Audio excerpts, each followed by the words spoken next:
Hello everyone, welcome back to my channel Tahir's cooking house. আমি আজকে আপনাদের সাথে ঝটপট চিকেন বিরিয়ানি রেসিপি শেয়ার করব।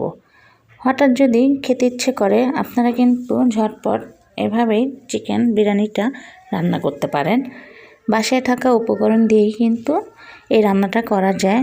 আর যদি বাসায় রেডিমেড বিরিয়ানি মশলা থাকে তাহলে তো কথাই হবে না। তো চলে যাওয়া যাক আমার আজকের পুরো রেসিপিতে। আমার রেসিপিটা যদি ভালো লেগে থাকে অবশ্যই লাইক, কমেন্ট এবং শেয়ার করবেন, এবং আমার নতুন নতুন ভিডিও পাওয়ার জন্য আমার চ্যানেলটি সাবস্ক্রাইব করে পাশে থাকা বেল আইকনটি ক্লিক করে রাখবেন। তাহলে আপনাদের কাছে আমার সকল ভিডিও নোটিফিকেশন সবার আগে চলে যাবে।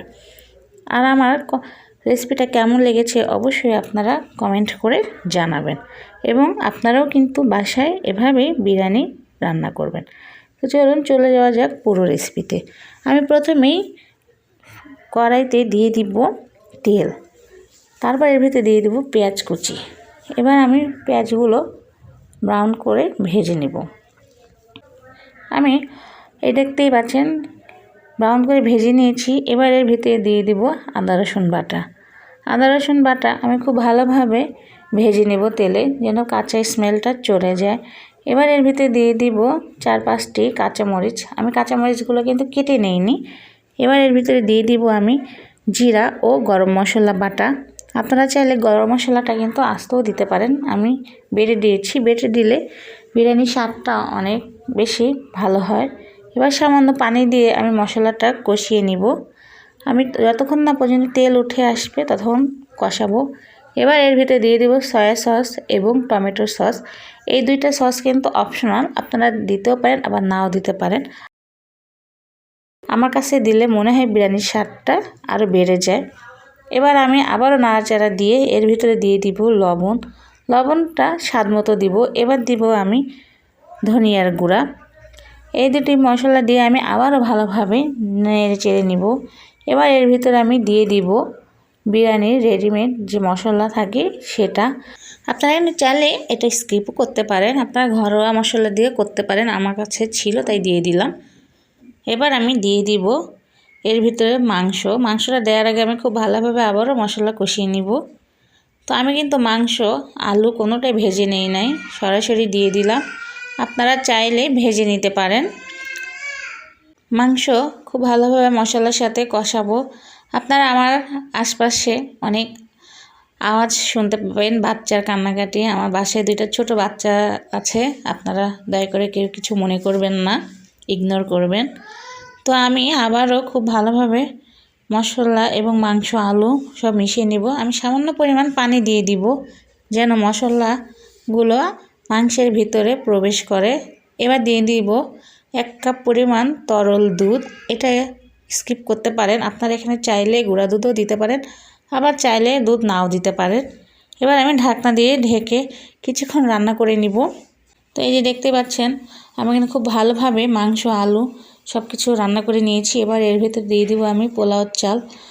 আমি এখানে চালটা আগে থেকে ধুয়ে পানি ঝরিয়ে নিয়েছিলাম। এবার মাংস খুব ভালোভাবে ভেজে নিব।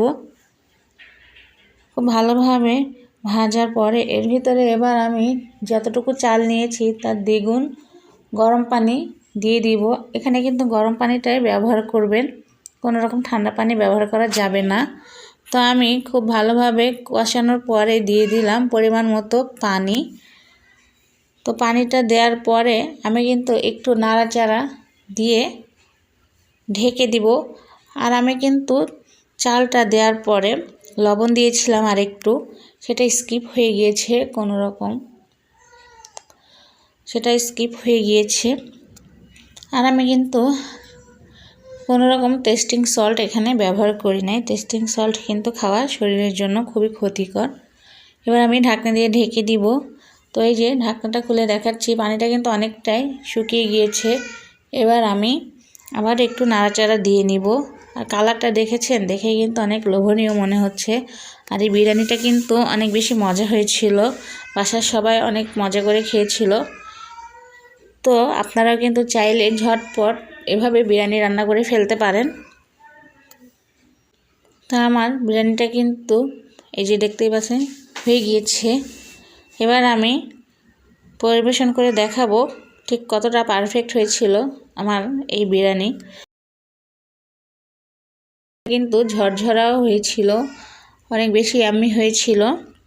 তো এই যে হয়ে গিয়েছে, তো এখন পরিবেশন করে দেখাচ্ছি ঠিক কেমন হয়েছে। তো এই যে দেখতে পাচ্ছেন কেমন হয়েছে। বাসার সবাই অনেক মজা করে খেয়েছিল। তো আমার ভিডিওটি যদি ভালো লেগে থাকে অবশ্যই আমার চ্যানেলের পাশে থাকবেন এবং আমার নতুন ভিডিও পাওয়ার জন্য অপেক্ষা করবেন। তো সবাই ভালো থাকবেন, সুস্থ থাকবেন। আমার নতুন নতুন ভিডিও পাওয়ার জন্য আমার চ্যানেলের সাথেই থাকবেন। আল্লাহ হাফেজ।